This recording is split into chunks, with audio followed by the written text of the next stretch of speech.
La troisième fois que je filme ces vidéos, vraiment je suis essoufflée.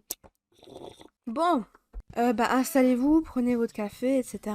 Le chapitre 277 de Tokyo Revengers est sorti mardi passé. Et depuis qu'il est sorti, c'est le chaos, le bordel, la pagaille, la guerre, l'apocalypse sur les réseaux sociaux, notamment Twitter évidemment. Et en tant que fan incontesté de Tokyo Revengers, n'est-ce pas, je me dois de dire mon avis personnel sur le chapitre. Déjà, pour les gens qui n'ont pas lu le chapitre, barrez-vous, partez. Déjà, il faut savoir que je suis pas quelqu'un de compliqué avec les fins, surtout quand c'est un manga que j'aime, que j'ai souvent pas trop d'objectivité, et souvent j'aime la fin, peu importe ce que c'est. Mais ici, c'est pas la fin le souci, parce que la conclusion qu'il a voulu faire, elle est pas mal en soi, même si je suis plus une fan des bad endings, sang, la guerre, la mort, tout le monde crève. Mais avec tout ce que Takemichi a dit dans le passé, en disant qu'il allait tous les sauver, qu'il voulait réaffronter Kisaki, etc., c'était prévisible qu'il y ait une fin comme ça, en tout cas. Mais le souci du chapitre, c'est pas l'histoire, mais c'est la rapidité. Il y a 2 chapitres d'ici, Takemichi, il était à moitié mort en ce moment de chapitre, tout est rentré dans l'ordre. Naiki est devenu normal, Kisaki aussi, ce qui est plutôt louche, mais soit. Il y a plusieurs explications logiques pour certaines choses, mais le mieux aurait été qu'il fasse plus de chapitres et qu'il nous explique ça concrètement et pas qu'on doive deviner l'histoire nous-mêmes en fait. Par exemple, est-ce que Kisaki aime toujours Ina? S'il l'aime, pourquoi il a pas de mauvaises intentions du coup? Et s'il l'aime pas, pourquoi il est dans les gangs? Il y a beaucoup de gens qui m'ont dit que c'était parce que Kisaki il était seul, et que maintenant il a pu être accompagné par Takemichi, etc. Mais ok, c'est une explication valide, logique peut-être, mais comme j'ai dit, il aurait dû nous montrer la rencontre Kisaki-Takemichi, nous montrer concrètement d'où vient le changement. Et c'est pareil pour les autres personnages aussi.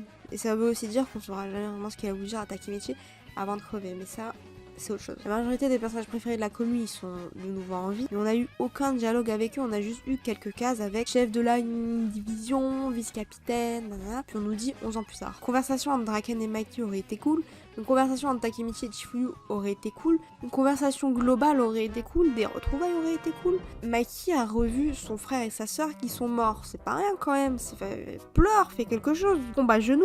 À la place de faire ça, il va courir comme un connard dans la rue là, et réveiller tous les vieux qui dorment. Enfin, il y a une autre question que je me pose du coup, c'est qu'est-ce qui se passe avec Shinichiro? Est-ce que dans cette timeline, il sait pour les voyages dans le temps? S'il a donné le pouvoir à Takemichi, je sais plus du tout c'est en quelle année, du coup je sais pas si ça compte dans cette timeline là. Et puis même si c'était pas là, si Mikey est en vie aujourd'hui, c'est grâce à tout ce qu'il a fait plus tôt. Donc pourquoi il se souviendrait pas de tout ça? Je veux dire, qu'est-ce qui a changé dans la timeline pour que Mikey n'ait pas eu besoin de ça? Et du coup, je pense que le problème de Wakui, c'est qu'il a créé beaucoup trop de personnages et qu'il a pas réussi à tous les développer. Il y a plein de choses que j'ai dit dans ma vidéo sur les questions sans réponse Tokyo Revengers qui n'ont pas été répondues dans le chapitre. Et comme je l'avais dit par exemple, Senju et Sanzu, j'aurais aimé qu'ils soient plus développés, qu'on nous fasse une explication plus poussée sur leur relation. Et pareil pour Alma, lui c'est le plus gros mystère de cette société, il a débarqué de nulle part, il a foutu la merde, il est reparti avec une histoire dont on n'a toujours pas de réponse. Il est revenu maintenant dans le fond d'une case, alors que ça fait je sais pas combien de temps qu'on l'a pas vu, mais on n'a aucune explication. Il y a autre chose que je trouve dommage, mais ça c'est juste quelque chose que je trouve triste, pas un truc que je reproche, parce que c'était obligé que ça se finisse comme ça en fait. C'est le fait que l'amitié de Chifuyu Takemichi a été effacée. Tout ce qu'ils ont vécu, ça existe plus dans la mémoire de Chifuyu en tout cas. Ils sont plus partenaires comme avant, ils ont sûrement reconstruit une nouvelle amitié, mais elle sera jamais aussi forte que celle d'avant. Ils ont vécu trop de trucs, carrément Chifuyu aurait pu se sacrifier pour Takemichi. Et en parlant de relations, il y a aussi Naoto. Je trouve ça aussi dommage.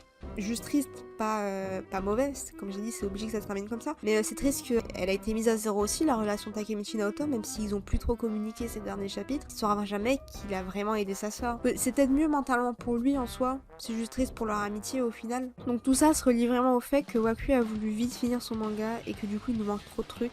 5 chapitres auraient pu faire une grosse différence, ça aurait pu faire le taf. Et avec des dialogues ou des explications plus poussées, enfin, il y a des dizaines de choses dans Tokyo Revengers qui sont toujours pas expliquées. Il sera jamais expliqué dans le chapitre prochain, soyons sérieux 2 minutes. Donc il va sûrement expliquer ça peut-être dans un spin-off ou peut-être dans un truc où on lui pose des questions, il répond, il dit ça, mais ça aurait été 10 fois mieux de le faire dans le manga en fait, tout simplement. Le dernier chapitre, il va sortir mardi prochain. J'imagine ça va être le mariage Takemichi et Ina, et j'espère une scène Draken Emma par pitié, juste faites la ramasser le bouquet et je me tais. Il y a beaucoup de théories sur quoi Ina pourrait marier Kisaki.